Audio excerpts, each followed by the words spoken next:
Chapter 1. The Boy Who Lived. Mr. and Mrs. Dursley of Number 4 Privet Drive were proud to say that they were perfectly normal. Thank you very much. They were the last people you'd expect to be involved in anything strange or mysterious, because they just didn't hold with such nonsense. Mr. Dursley was the director of a firm called Grunnings, which made drills. He was a big, beefy man with hardly any neck, although he did have a very large moustache. Mrs. Dursley was thin and blonde, had nearly twice the usual amount of neck, which came in very useful, as she spent so much of her time craning over garden fences, spying on the neighbors.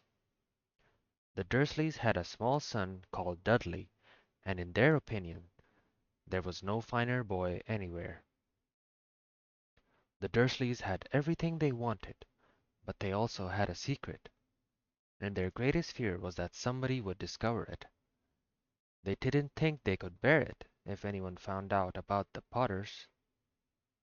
Mrs. Potter was Mrs. Dursley's sister, but they hadn't met for several years. In fact, Mrs. Dursley pretended she didn't have a sister, because her sister and her good-for-nothing husband were as un-Dursleyish as it was possible to be. The Dursleys shuddered to think what the neighbors would say if the Potters arrived in the street. The Dursleys knew that the Potters had a small son too, but they had never even seen him.